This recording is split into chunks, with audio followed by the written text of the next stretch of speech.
8h33 sur RMC et BFM TV. Bonjour Éric Ciotti. Bonjour. Merci de répondre à mes questions ce matin, d'autant plus que, franchement, on vous a connu plus bavard. Éric Ciotti, député LR des Alpes-Maritimes, élu, réélu, 4e fois réélu, et questeur désormais de l'Assemblée nationale. Je disais, on vous a connu plus bavard parce que vous êtes étonnamment silencieux. Première fois que vous vous exprimez pratiquement depuis l'élection présidentielle. Votre parti est en crise. On va y revenir après le mauvais résultat de Valérie Pécresse à l'élection présidentielle. Faiblesse aussi de votre présence à l'Assemblée. On va voir avec vous qui incarne la droite et quels sont vos objectifs. Mais je voudrais revenir bien sûr sur le discours de politique générale hier. Éric Ciotti, Elisabeth Borne qui dit « Nous allons bâtir ensemble ». Est-ce que vous seriez prêt à bâtir avec Elisabeth Borne ? Ce qu'il faut, c'est reconstruire les dégâts que 10 années de macronisme et de socialisme ont causés dans le pays. La réalité, elle est là. Nous sommes dans une situation qui n'a jamais été aussi calamiteuse pour le pays. Et cette situation, elle est le fruit de beaucoup d'erreurs, de beaucoup de fautes économiques, sécuritaires, en matière de politique migratoire, en matière d'éducation, en matière de santé publique. On voit que tous des pans entiers de ce qui avait fait la force et la fierté de la France sont en train de s'effondrer. La situation de l'hôpital, aujourd'hui, l'éducation, la violence qui gagne les rues, des quartiers qui sont devenus des zones de non-droit, une dette qui explose, nos finances publiques. Bruno Le Maire le reconnaît enfin, qui sont dans une situation préoccupante, une des pires d'Europe. La cote d'alerte est atteinte, voilà ce qu'il a dit à ce même C'est lui qui l'a micro. dit après avoir prétendu l'inverse à la veille de la présidentielle. Donc tout ça nécessite du courage, nécessite de reconstruire une France qui sombre aujourd'hui. Donc nous prendrons naturellement nos responsabilités. Nous sommes dans l'opposition, je suis dans l'opposition, j'ai été élu contre Emmanuel Macron, devant mes électeurs niçois. C'est un mandat clair qui m'a été confié. Après, nous sommes là pour participer, pour apporter nos propositions pour reconstruire la France. À ce pouvoir d'écouter ou pas. Quand je vous dis, est-ce que vous seriez prêt à bâtir avec la Première ministre, vous répondez, il faut rebâtir. Ça veut dire quoi ? Ça veut dire que, en fait, bâtir, c'est-à-dire partir du point d'aujourd'hui, vous êtes pas d'accord, sauf si elle écoute, elle propose. Ça va marcher comment ? Nous avons des clés. D'abord, nous sommes majoritaires au Sénat. Le Sénat va prendre une place importante dans la définition de la politique pour la France aujourd'hui. Le Sénat qui est, pour le coup, dans une attitude qui me semble beaucoup plus constructive que la vôtre. Hein, parce qu'on a quand même Gérard Larcher qui, ce matin, président du Sénat, dit « Je tends la main au gouvernement ». Nous ferons des propositions. Nous les avons faites à l'Assemblée nationale sur le pouvoir d'achat, on y reviendra, j'en suis sûr. Nous aurons une majorité dans les commissions mixtes paritaires entre le Sénat et l'Assemblée nationale, ce qui va modifier beaucoup de choses dans la définition des textes de loi. Donc l'opposition, celle des Républicains, aura des clés, non pas pour coopérer, non pas pour apporter une roue de secours à un pouvoir défaillant qui a failli, et je le dis, qui a failli, mais simplement pour apporter notre contribution à redresser un pays, parce que nous ne pourrons pas supporter 5 années supplémentaires d'immobilisme, d'inaction, d'impuissance qu'a incarné le macronisme. Bâtir, elle dit, Elisabeth Borne, bâtir, vous dites reconstruire. Mais pardon, reconstruire sur des ruines, je vous repose si j'ose la dire. Question. Vous évoquez le Sénat, moi j'évoque Gérard Larcher, président Les Républicains du Sénat, qui dit je tends la main au gouvernement et qui propose même une méthode, puisqu'il propose carrément de travailler dès le début du processus avec le gouvernement en amont des textes. Est-ce que cette méthode, vous l'approuvez ? C'est ce que nous avons fait sur le pouvoir d'achat, avec nos propositions de baisser le prix du carburant de l'essence à 1,50 €. On va y revenir à vos propositions, mais je vous pose quand même la question de la méthode. Cette mesure, elle est importante. C'est la méthode. Le président de notre groupe, Olivier Marleix, a écrit à la Première ministre pour lui dire... C'est exactement la même méthode. Voilà. Vous dites... notre méthode, c'est on donne nos propositions et on verra bien ce qu'ils prennent ou ce qu'ils prennent pas, à eux d'écouter, si je vous entends bien. Gérard Larcher, lui, il dit, en gros, on pourrait se mettre autour de la table avec une feuille blanche et on écrit ensemble. C'est pas tout à fait pareil. L'esprit est similaire. Ce que nous voulons, c'est que nos propositions, parce que nous sommes convaincus que ce sont les seules qui sont de nature à redresser la France, plus de sécurité, moins d'immigration, moins de fiscalité et donc plus de pouvoir d'achat, soit remise au cœur du logiciel politique. Un logiciel qui est aujourd'hui complètement défaillant et qui ne fonctionne plus. Question du pouvoir d'achat, puisque c'est le premier test aujourd'hui avec le paquet pouvoir d'achat qui sera présenté en Conseil des ministres. En effet, votre groupe, comme vous l'évoquez à l'instant, promeut la suppression de la TVA sur la TICPE, c'est-à-dire la refonte de la taxe sur le carburant pour faire redescendre le litre à 1,50 €. C'est estimé le coût de cette mesure entre 40 et 50 milliards d'euros. Vous êtes prêt à cramer la caisse? Non. D'abord, c'est faux, c'est 25 milliards d'euros. C'est 25 milliards d'euros. BFM Business a calculé que ce serait entre 40 et 50 milliards d'euros. Et ce qu'il faut calculer aussi, c'est l'excédent de recettes fiscales qu'a généré la hausse du prix du carburant ou aujourd'hui la baisse de l'euro. Ça veut dire que plus le carburant est élevé pour les usagers, pour les automobilistes qui n'ont pas le choix, plus l'État s'enrichit. Donc nous, ce que nous disons, c'est qu'il est totalement anormal que l'État, dans une situation qui fragilise le pouvoir d'achat des Français, s'enrichisse. Il y a une cagnotte fiscale aujourd'hui. C'est Bercy qui le dit, 50 milliards d'euros de recettes fiscales en plus, en période de crise du pouvoir d'achat, en 2022. Donc ils n'ont pas cramé la caisse. Pardon, je reprends quand même cette expression qui a été le refrain de Valérie Pécresse. Ce matin, vous nous dites, non, en fait, il y a une cagnotte, il y a de l'argent, ils n'ont pas cramé la caisse. La crise génère des recettes supplémentaires aujourd'hui, même si les déficits continuent à se creuser, notamment par l'augmentation des taux d'intérêt. Donc nous avons une dette de 3 000 milliards d'euros qui n'est plus supportable. Nous avons des dépenses publiques qui sont parmi les plus élevées au monde. Ce n'est plus supportable, donc il faudra gérer différemment. Et nous, ce que nous vous proposons, c'est une méthode nouvelle. Au lieu de signer des chèques sans provision, ça c'est la méthode Macron, utilisée à l'excès avant les élections présidentielles qui ont creusé ces déficits. Nous, ce que nous voulons, c'est dire on inverse les choses, même si quelquefois ça a le même coût, nous diminuons la fiscalité. Est-ce qu'il est normal que sur un litre d'essence, 2 €, il y ait 1,60 € de taxes aujourd'hui? Ce n'est pas supportable. Donc ce que nous disons, déjà, nous supprimons la taxe sur la taxe, on paye une TVA sur la taxe. Et nous disons, nous plafonnons pendant la période de crise à 1,50 € le litre de carburant. Alors pour l'instant, le gouvernement n'a pas l'air d'être tout à fait sur le même projet que vous. Ce qu'il propose, c'est de poursuivre la ristourne. C'est le chèque. D'abord, poursuivre la ristourne de 18 centimes. Ça, est-ce que vous pourriez le voter? Nous attendons des réponses sur nos propositions mais la ristourne, avant de nous déterminer. Vous direz oui ou non? Le paquet, il est global. Nous avons fait des propositions de 3 natures. 1,50 € sur le litre d'essence. La baisse des cotisations salariales pour augmenter le salaire net. Il faut revaloriser le travail. Il faut que le travail rapporte plus par rapport aux allocations. Et nous demandons la baisse de la CSG sur les retraités. Voilà, ça a été augmenté par Emmanuel Macron. Donc il y a eu une augmentation de la fiscalité. Nous voulons engager la décrue fiscale pour les ménages et pour les entreprises. C'est ça le mal français. Si ces mesures ou l'une d'entre elles sont dans le paquet du gouvernement, vous direz oui? Nous verrons bien. Mais en tout cas, nous, c'est le préalable à toute discussion et à tout vote. Et le chèque inflation, 100 € pour les familles les plus modestes, 50 € de plus par enfant à charge. Est-ce que ça vous dirait oui? Cette logique, je la conteste et je la combats. Bien sûr, je mesure la difficulté. Je les vois dans ma circonscription niçoise. Il y a beaucoup de Français qui souffrent. Je les entends, mais on va à nouveau signer ce chèque. Je dis c'est un chèque sans provision qui va être mis dans une poche des Français, mais tout en étant prélevé dans l'autre. Parce que quand on fait des chèques, de l'autre côté, on augmente les taxes et les impôts. Est-ce que c'est logique de donner un chèque de 100 € lorsqu'on a ces taxes sur les carburants? Nous, notre mesure à 1,50 €, elle rapporterait aux Français sur une année 10 fois plus. 10 fois plus. La réalité, elle est là. Pour un ménage qui fait... Sauf que ce serait moins ciblé. Là, c'est ciblé aux ménages les plus modestes. Pour un ménage qui fait un plein par semaine, voilà, il y a souvent dans un couple... l'homme et la femme, le mari et la femme qui travaillent, qui ont des enfants, qui les amènent à l'école. Mais ce serait sans condition de ressources. Pour vous, ce serait sans condition de ressources. Bien sûr, la baisse des taxes et des impôts, elle doit être générale, systématique. On est le pays au monde où on paye le plus d'impôts. Vous savez, à partir du 19 juillet jusqu'au 19 juillet, en France, on travaille pour l'État.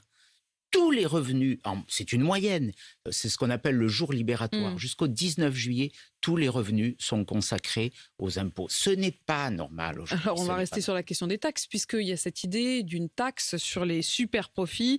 Et d'après RMC, et justement, c'est une information qu'on vous dévoilait ce matin, le président lui-même, il serait plutôt favorable. Le commissaire européen Thierry Breton disait à ce micro lundi, l'Europe, en tout cas, fait en sorte que ce soit possible. Donc, il n'y a aucun blocage pour ça. Et l'idée, ce serait de taxer les super profits des entreprises qui ont fait des super profits pendant la crise. On pense évidemment à Total. Est-ce que prendre une partie de ces super profits pour participer à cet effort du moment, ou vous êtes pour ? L'idée peut paraître séduisante ou recevable. Notamment pour les entreprises, vous le soulignez, de l'énergie qui ont eu des profits liés à l'augmentation du prix des carburants ou aux pénuries. Donc ça se discute. Après, faisons attention... Ça se discute, vous n'êtes pas contre ? Faisons attention de ne pas faire des entreprises des cibles. Parce qu'à la sortie, on peut avoir une mesure qui est une mesure un peu politique. Et puis, on va fragiliser encore nos grandes entreprises. Voilà. On a des grands champions, il n'y en a pas beaucoup. Total en fait partie. Attention de ne pas fragiliser nos grandes entreprises nationales. Voilà, il y a des entreprises qui marchent. On voit nos entreprises nationales. Elles sont plutôt publiques, j'en conviens, comme EDF ou comme la SNCF, avec des milliards d'euros de dettes. Il y a des entreprises qui marchent. Attention de pointer du doigt les entreprises qui marchent, qui ont des résultats, qui ont des emplois. Cette logique, je veux aussi la défendre. Attention, mais pas d'en faire des boucs émissaires qui apporteraient de fausses réponses. Les réponses, elles sont... on entend bien un peu l'aspect, ce qui est recherché, la communication, mais allons plutôt dans l'action, dans les vraies politiques, dans la réforme, dans la baisse de la bureaucratie. Ce sont là où se trouvent les solutions, dans la baisse de la fiscalité, des normes. Il faut libérer l'économie. Pas forcément s'attaquer aux entreprises qui marchent. Nationalisation d'EDF, vous êtes pour ? EDF, c'est déjà 84% de capital public, plus 1% sur les salariés. EDF, c'est entre 50 milliards et 100 milliards d'euros de dettes. On ne sait même pas, selon les critères comptables. Aujourd'hui, EDF a été extraordinairement fragilisé par le quinquennat Macron et par le quinquennat Hollande, par des décisions folles. La fragilisation de la filière nucléaire, la décision qui d'ailleurs avait été portée par Madame Borne de fermer 12 réacteurs nucléaires, de fermer Fessenheim.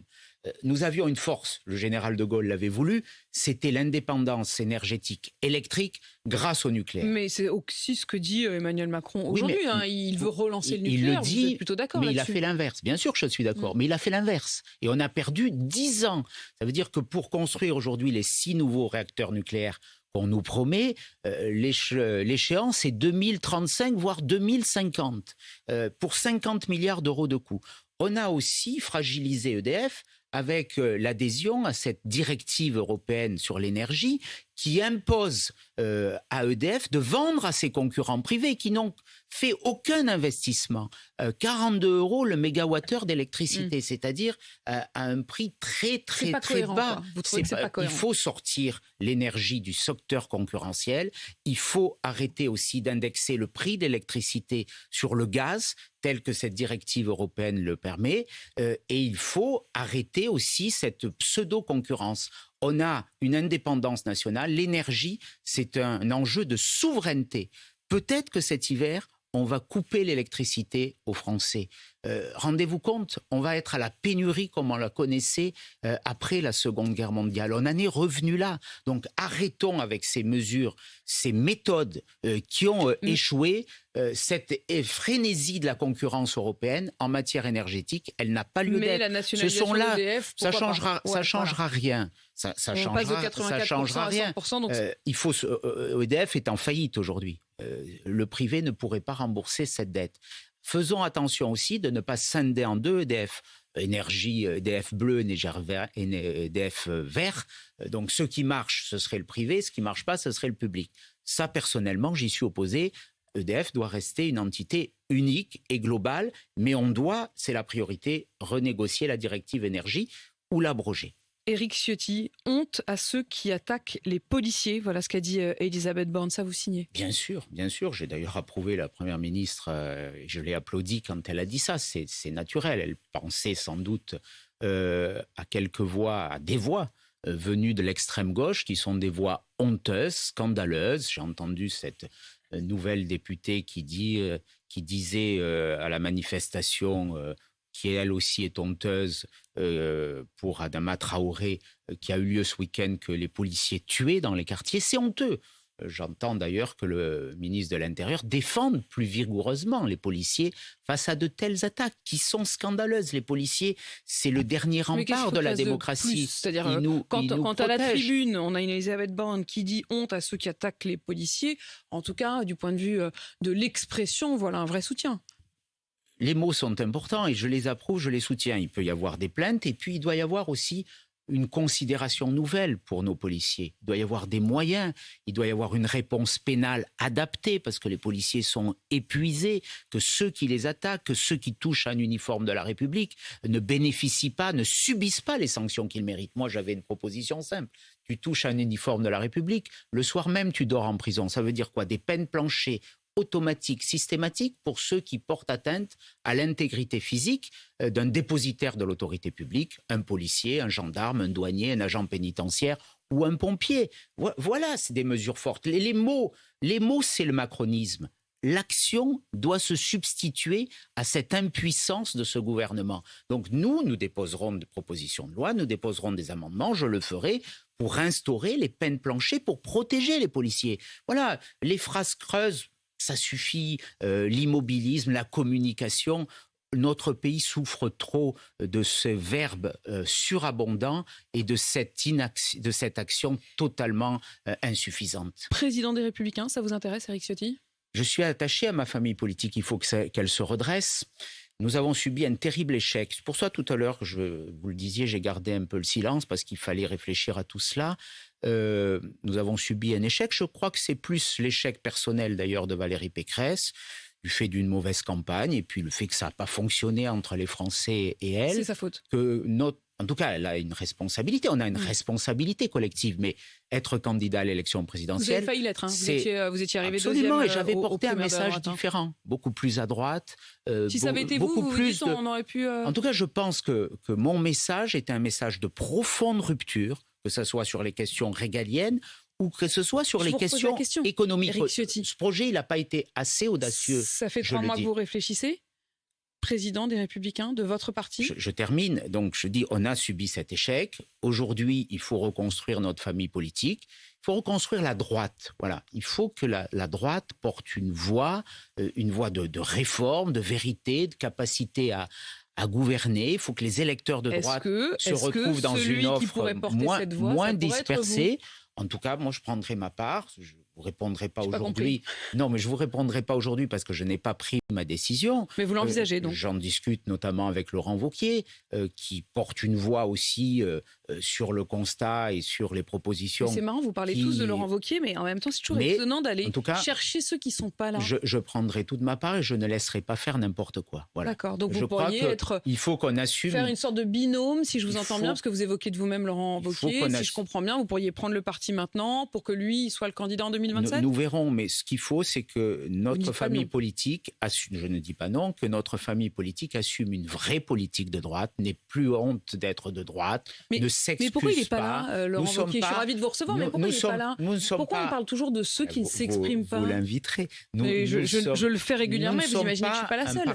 Il refuse de parler. Nous ne sommes pas un parti centriste. Voilà. Et je crois que nous avons sans doute trop dérivé. Je vous repose la question, est-ce qu'à un moment, moi, je veux porter quelqu'un qui ne descend pas dans l'arène, c'est pas un peu facile ? Un message de droite assumé, fort. Moi, je suis descendu dans l'arène au moment du congrès avec un certain succès. Après, tout le monde s'est ligué contre moi. On a vu le résultat. Moi, je suis un homme de droite. J'ai reçu un mandat des électeurs niçois très clair. Je me suis battu contre ce pouvoir, sans concession, sans compromission, face aux trahisons de certains. J'assume cette ligne, je n'en ai jamais changé, je n'en ai jamais varié, et j'ai la conviction profonde, autrement je ne ferais pas de la politique, que c'est la bonne pour notre pays, un pays qui va mal. Voilà, donc je prendrai ma part. Je vous dirai comment dans quelques Mais on sent bien que l'idée éventuellement de prendre la direction du parti, dont je suis convaincu, l'eau tiède, le robinet d'eau tiède, la politique du plus petit dénominateur commun où on ne dit plus rien, où on n'ose plus rien, face à la gravité du moment, je crois que ce temps est révolu. Le masque, chez vous, à Nice, Éric Ciotti a dit qu'il serait obligatoire à partir de lundi dans les transports. Christian Estrosi. Ne confondez pas. Pardon, non, Christian Estrosi. Est-ce que, oui, j'ai bien compris qu'entre vous deux, il ne fallait pas trop confondre. Mais là-dessus. Les électeurs à Nice n'ont pas confondu. Mais là-dessus, est-ce que vous êtes d'accord? Là-dessus, est-ce que vous approuvez une défaite historique à Nice? Ces candidats aux législatives de pouvoir le rappeler, là, Éric Ciotti. Ont été battus, y compris dans sa circonscription avec l'élection de Christelle Et Benton. vous le dites avec un grand sourire, je le dis pour ceux qui nous écoutent sur RMC. Éric Ciotti, cela dit, est-ce que là-dessus, vous approuvez Christian Estrosi sur le masque? Moi, je ne sais pas, j'ai vu Christian Estrosi s'ériger en épidémiologiste, en médecin, après avoir soutenu la chloroquine au début de l'épidémie. Voilà, je crois qu'une telle mesure, elle doit être nationale. Elle doit être nationale. On ne peut pas avoir des bouts de territoire qui aient des règles selon l'ego ou le bon vouloir des uns et des autres. On est une république une et unique. Il y a des autorités sanitaires qui disent les choses.